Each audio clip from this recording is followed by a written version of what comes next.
త్వరగా శ్రీరామ్ గారు, మరో అంశం చూసుకుంటే అమరావతి రాజధానికి సంబంధించి 2014 నుంచి మీరు గమనిస్తూనే ఉన్నారు ఈ రోజు వరకు. ఆ రోజు అమరావతికి అనుకూలమైన వైసీపీ ప్రకటించింది, ఆ తర్వాత విజయవాడ గుంటూరు మధ్య సూచన చేసింది, ఆ తర్వాత 2019లో మళ్ళీ టీడీపీ ఓడిపోయి వైసీపీ వచ్చింది. వాళ్ళు పరిపాలన వికేంద్రీకరణ 3 రాజధానుల అంశం తెర మీదకి తెచ్చారు. 24లో వాళ్ళు ఓడిపోయి మళ్ళీ టీడీపీ వచ్చింది.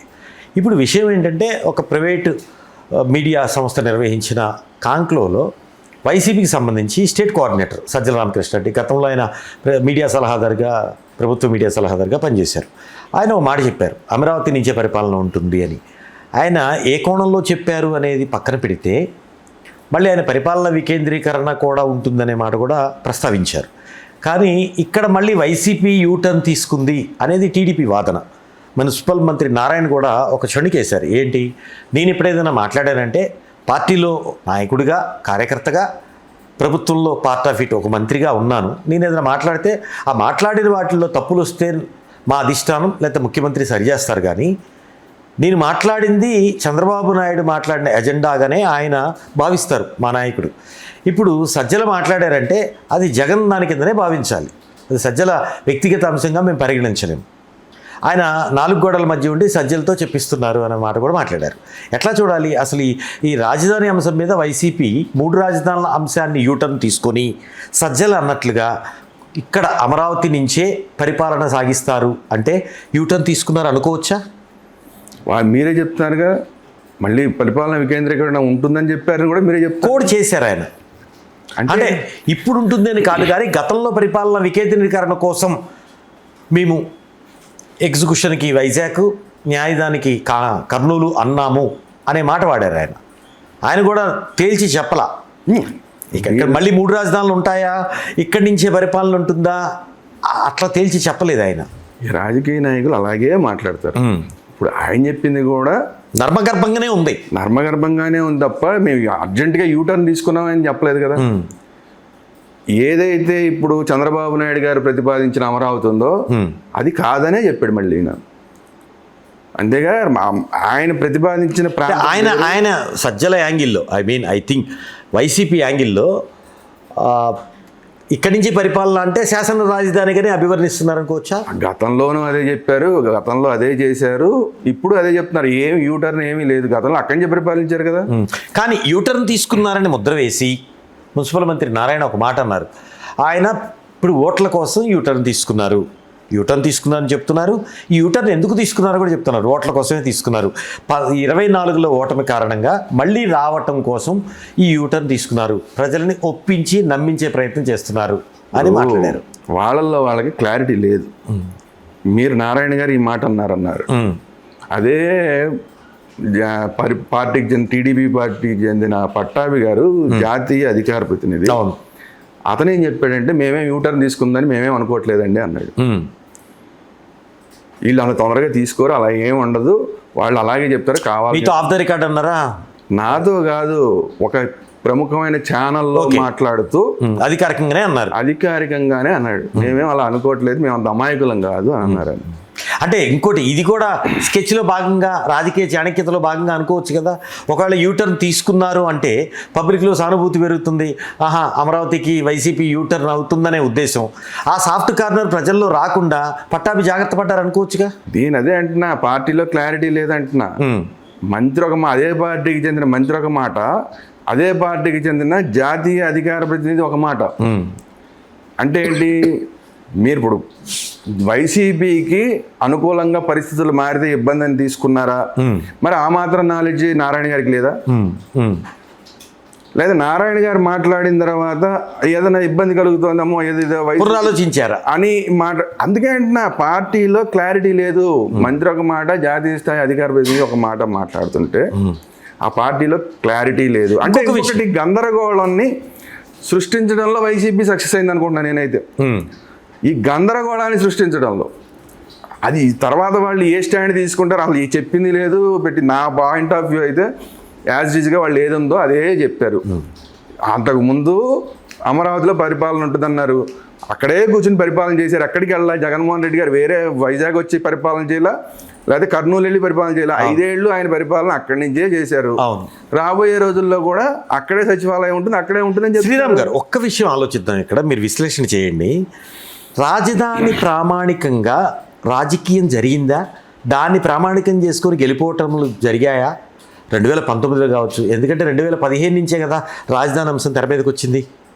ఎమ్మెల్యే కోట, ఎమ్మెల్సీ సీట్ల తర్వాతనే కదా వాళ్ళు ఇప్పుడు అక్కడి నుంచి సొంత రాజధాని 10 సంవత్సరాలు ఉన్నా కూడా అప్పటి టీడీపీ ప్రభుత్వం రాజధాని అమరావతి అని వాళ్ళు నిర్ణయం తీసుకొని ల్యాండ్ పూలింగ్ విధానం చేపట్టి తర్వాత ప్రధానమంత్రి ఆ రోజు మోడీ శంకుస్థాపన చేశారు మొదటి టర్మ్లో.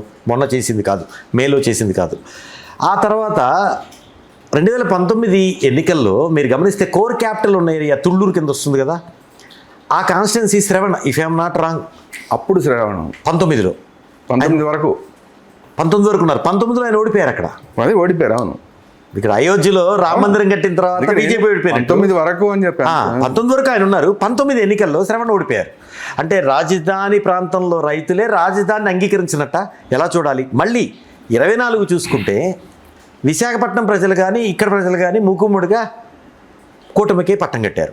అంటే ఇది అభివృద్ధి, సంక్షేమం మిగతా వాటిని బేస్ చేసుకొని ఓట్ల తరలింపు మళ్లింపు జరిగిందా లేదా రాజధాని ప్రామాణికంగా జరిగిందా 24 ఎన్నికల ఓటింగ్? అంటే ఎప్పుడైనా సరే ఒక పార్టీ మీద లేదంటే ఒక ప్రభుత్వం మీద ఇచ్చే తీర్పు ఏదో ఒక అంశం మీద ఆధారపడి ఉండదు, అనేకమైన అంశాల మీద ఆధారపడి ఉంటాయి. గత వైసీపీ ప్రభుత్వం ఓడిపోవడానికి ఈవెన్ జనసేన పెట్టిన రోడ్లో ఫోటోలు కూడా కారణమై ఉండొచ్చు. అలా ప్రతి చిన్న విషయానికి, ప్రతి మైన్యూట్ విషయాన్ని కూడా ప్రజలు గమనిస్తారు. ఈ డబ్బులు ఇచ్చాను అని చెప్పి జగన్మోహన్ రెడ్డి గారు చెప్పారు, మీకు చాలా ఇచ్చానని, అది కూడా పట్టించుకోవాలి. అందువల్ల అనేక విషయాలను తీసుకుంటారు. కానీ అందులో ఖచ్చితంగా రాజధాని అంశం కూడా ఒక అంశం, దాంట్లో ఏం డవకలేదు. కానీ దాని మీదే జరిగిందనుకోవడం తప్పు. అనేక అంశాలు ఉన్నాయి, ఆ అంశాల్లో రాజధాని అంశం కూడా ఒకటి.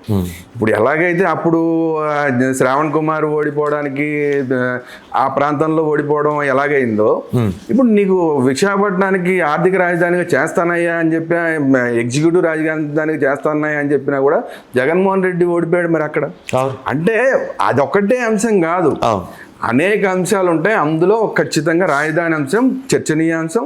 దాని మీద కూడా ప్రజలు ఆలోచించారు, దాని మీద కూడా ఒక తీర్పు చెప్పారు. బీజేపీకి సంబంధించి మనం సెంట్రల్ గవర్నమెంటు ఆర్థిక శాఖ మంత్రి నిర్మలా సీతారామన్ ప్రతి దుకాణం బయట బోర్డు పెట్టాలి, 5, 12 స్లాబులు ఉన్నాయి. గతంలో 5, 12, 18, 28. ఇప్పుడు 5, 12 తీసేసి 18 ఈ రెండే పెడుతున్నాం. అంటే 28 కూడా లేదు. సో ఇది ఎంతవరకు లాభం? 140 కోట్ల మందికి లబ్ధి చేకూర్చే అంశం ఇది అని చెప్తున్నారు. 140 కోట్ల మందికి స్లాబులు మారుస్తేనే లబ్ధి అన్నప్పుడు ఇప్పుడు ఈ 2 స్లాబుల్లో కూడా మనం చూసుకుంటే ఈ 28వ స్లాబు పెట్టారు, 12వ స్లాబుని 5లో వేసారా 28లో వేసారా క్లారిటీ ఇవ్వాల, క్లారిటీ చెప్పలేదు. సో నేనైతే కొంత ఫాలో అయ్యాను, క్లారిటీ ఇచ్చినట్టేం కనపడలేదు. సో ఎంతవరకు బెనిఫిట్ ఉంటుంది దీనివల్ల? మేక్ ఇన్ ఇండియా ప్రాసెస్లో విదేశీ కాకుండా స్వదేశీ వస్తు వినియోగం పెరగాలి. ఎందుకంటే టారిఫ్ల నేపథ్యంలో రకరకాల ఇష్యూస్ ఉన్నాయి మనకి, ద్వైపాక్షిక ఒప్పందాల్లో కానీ ఇప్పుడు టారిఫ్ల ఇష్యూస్లో కానీ. వాటిని అధిగమించడానికి ఇప్పటికిప్పుడే మేక్ ఇన్ ఇండియా డెవలప్ అయిపోయి ఇప్పుడిప్పుడే స్వదేశీ వస్తు వినియోగం పెరుగుతుందా జీఎస్టీ తగ్గించినంత మాత్రాన? ఇది నిర్మలా సీతారామన్ చెప్తున్నట్లు 140 కోట్ల మందికి ఎంతవరకు కొంత పన్ను నుంచి మినహాయింపు ఇచ్చినట్లు అవుతుంది? అంటే మెజారిటీ అంశాల్లో ఖచ్చితంగా ప్రయోజనం జరుగుతుంది. ఎందుకంటే ఎక్కువ అంశాలు గతంలో 28%లోకి వెళ్ళినవన్నీ కూడా 18%లోకి తీసుకొచ్చారు. 18% ఉన్న వాటిని డైరెక్ట్గా 12% నుంచి కూడా కిందకు వచ్చేసి 5%లోకి వచ్చేసి 5. ఓకే, ఎంత గ్యాప్ వచ్చిందో చూడండి. 18 నుంచి 5లోకి వచ్చేసాం, మధ్యలో 12 పోయాం. సో అందువల్ల ఇప్పుడు మన దగ్గర జేబులో, ఒక సామాన్యుడి జేబులో గతంలో 100 రూపాయలు ఉంటే ఇప్పుడు ఆ రేట్లన్నీ తగ్గడం వల్ల అది ఇప్పుడు సమస్య ఏంటంటే ఇందులో 2 అంశాలు ఉన్నాయి. ప్రభుత్వం తగ్గించింది, కానీ ఈ తగ్గించిన దాన్ని వినియోగదారుడికి కంపెనీలన్నీ ట్రాన్స్ఫర్ చేస్తాయా చేయవా, ఇది పెద్ద క్వశ్చన్ మార్క్. సర్వీస్ సెక్టార్లు కూడా చేయాలిగా, అన్ని A to Z. ఇప్పుడు ప్రొడక్ట్ బేసిక్ సెక్టారు ఓకే, ఇప్పుడు దాని మీదే ఉంటుంది ఖచ్చితంగా ట్యాక్సెస్ అని ఇప్పుడు మినిమం మ్యాక్సిమం ప్రైస్ అని ఎంఆర్పీలు ఉంటాయి, ఓకే. కానీ సర్వీస్ బేస్డ్ సెక్టార్లు ఉన్నాయి. సర్వీస్ బేస్డ్ సెక్టార్లో ఇప్పుడు ఎల్ఐసి లాంటిది ఉంది. ఎల్ఐసి దాన్ని మొత్తం తీసేశారు. అసలు ట్యాక్స్ అనేది తీసేశారు. ఇన్సూరెన్స్ మీద ట్యాక్స్ అనేది తీసేశారు. కానీ అది ఎంతవరకు బెనిఫిట్ అవుతుంది సామాన్యుడికి? వీళ్ళు ట్రాన్స్ఫర్ చేస్తారా చేయరా అంటే వాళ్ళకున్న లాసులు కానీ ప్రభుత్వ రంగ సంస్థే కాబట్టి కొంత వెసులుబాటు ఉండొచ్చేమో. ఉంటుందని అనుకోవట్లే. ఇప్పుడు ఏమవుతుందంటే వాళ్ళకున్న లాసులు అవన్నీ పూడ్చుకోవడం కోసం అసలు దాన్ని సామాన్యుడికి అందిస్తారా అందివరా అనేది ఇప్పుడు కొద్ది డౌట్ ఉంది. అంటే ఓపెన్ బుక్కే కదా. ఇప్పుడు ఎల్ఐసికి ట్యాక్సేషన్ ఎత్తేసినప్పుడు ఆ క్లెయిమ్ విషయంలో కానీ మెచ్యూరిటీ అయిన తర్వాత వచ్చే విషయంలో కానీ ట్యాక్స్ పడదు కదా. అలా కాదు. ఇప్పుడు మీరు ఒక వస్తువుని తయారు చేశారు, అది మీ ఇష్టం. అవును, దాన్ని మీకు తగ్గించా నేను, మీరు నాకు తగ్గిస్తారో తెలీదు. ఆయన మీకు తగ్గించారు, ఆయన మీకు ట్యాక్స్ వేయని అంటున్నారు. కానీ మీరు దాన్ని మీ దగ్గరే ఉంచేసుకోవచ్చుగా. ఆ ట్యాక్స్ బెనిఫిట్ని మీరే ఉంచేసుకోవచ్చు, నాకు అందివ్వకపోవచ్చు. అప్పుడు నాకు వచ్చే ప్రయోజనం ఏం లేదు. ఆన్ పేపర్ కనబడుతుంది సామాన్యుడికి బాగా జరిగిపోయిందని చెప్పి. కానీ ఈ మధ్యలో ఉన్న వాళ్ళు దాని మీద ఎక్కువ లబ్ధి పొందవచ్చు. డెప్త్ స్టోరీ మీరు చెప్పింది 100%లో చాలా వరకు జరిగే అవకాశం ఉంది. దీంట్లో కూడా లోపభూయిష్టతలు ఉన్నాయి. ఇవాళకి జీరో మార్కెట్ నడుస్తుంది తెలుగు రాష్ట్రాల్లో, ముఖ్యంగా గుజరాత్లో బాగా నడుస్తుంది అంటారు. వందల వేల కోట్ల రూపాయల వ్యాపారం గుజరాత్లో జీరో మార్కెట్ నడుస్తుంది. మరీ ముఖ్యంగా క్లాత్ అంటే మనకి ట్యాక్స్ పరిధిలోకి రాంది జీరో బిజినెస్ అంటాం కదా మనం, అండర్ సేల్ బిజినెస్ అంటారు. మరీ ముఖ్యంగా ఇప్పుడు C&F ఏజెన్సీ దగ్గర నుంచి రిటైలర్ త్రూ కస్టమర్ వెళ్ళే ఈ చైన్ సెక్టార్ ఏదైతే ఉందో, carry and forward agency C&F agency, కంపెనీలో ప్రోడక్ట్ తయారైతే అక్కడి నుంచి తీసుకొచ్చి సూపర్ స్టాకిస్ట్ ఇచ్చేది C&F ఏజెన్సీ. సూపర్ స్టాకిస్ట్ నుంచి డిస్ట్రిబ్యూటర్ నుంచి dealer to retailer through customer. ఈ చైన్లో ఏదైతే ఉందో ఇదేమీ లేకుండా జీరో సిస్టమ్తో నడుస్తుంది. మనకి పెద్ద పెద్ద FMCG డిస్ట్రిబ్యూటర్స్, ఏజెన్సీస్, కంపెనీస్ రకరకాలు ఉన్నాయి. వీటన్నిటిలో 50% జీరో ఉందన్నా కూడా ఆశ్చర్యం లేదు. చాలా ఇప్పుడు మనం కిరాణా షాప్కి వెళ్తాం, ఇంకో షాప్కి వెళ్తాం, బిల్లు రాసి ఇచ్చేది ఎంత? ఒక మెడికల్ షాప్లో మాత్రం బిల్లు ఇస్తాడు. ఇప్పుడు క్లాత్ మార్కెట్కి వచ్చేసరికల్లా ఇప్పుడు కొంతమంది ఏదో ఇస్తున్నారు, కానీ పెద్ద పెద్ద షోరూమ్లు అయితే ఖచ్చితంగా బిల్లు ఇస్తాయి. సో ఈ పరిస్థితుల్లో ఎంతవరకు బెనిఫిట్ అవుతుందో కూడా చూడాలి. దీన్ని కూడా అరికట్టాల్సిన ఇది. గతంలో ట్యాక్స్ ఆఫీసర్లు అందరూ ఇప్పుడు GST ఆఫీసర్లు అయిపోయారు. గతంలో CTO, ACTO అనే ఉండేవాళ్ళు, ఇప్పుడు GST ఆఫీసర్లు అయిపోయారు. ACT వల్ల అసిస్టెంట్ GST ఆఫీసర్ అయిపోయాడు. కానీ దీంట్లో లోపభూయిష్టతను నిర్మూలించడానికి వాళ్ళు తీసుకుంటున్న చర్యలు మాత్రం లేవు. అది పెద్ద పై స్థాయిలో జరగాలి. అది జాతీయ స్థాయిలో జరిగితే కానీ ఈ మార్పులు రావు. ఖచ్చితంగా జరగాలి. అదే అంటున్నా. ఇప్పుడు అది ప్రభుత్వం బాధ్యత. ఈరోజు చూడండి, మీరు మనం హైదరాబాద్లో మాట్లాడుకుంటున్నాం. హైదరాబాద్లో బేగం బజార్లో అనేక రకాల మార్కెట్లు ఉన్నాయి. ఏ మార్కెట్కి వెళ్ళినా UPI పెద్దగా వాడరు. మనం కార్డు పేమెంట్ చేస్తామంటే ఒప్పుకోరు. చేస్తాము అంటే 2% ఎక్స్ట్రా అవుతుంది అంటారు. ఎక్కడ ఇదంతా ప్రభుత్వాలు నిమ్మకి నీరెత్తినట్టే చూస్తున్నాయి కదా. 100% అదే అంటున్నా. ఇప్పుడు నేను అనేది అదే, పై స్థాయిలో మేము నిర్ణయం తీసేసుకున్నాం, ఒక జీవో పాస్ చేసామంటే కాదు, అది ఇంప్లిమెంట్ అయ్యేలాగా చూడాల్సిన బాధ్యత కూడా గవర్నమెంట్దే. లేకపోతే ఏమవుతుంది, ఒక పక్కనేమో ఇప్పుడున్న స్లాబులు తగ్గించడం వల్ల గవర్నమెంట్కి వచ్చే ఆదాయం పోతుంది.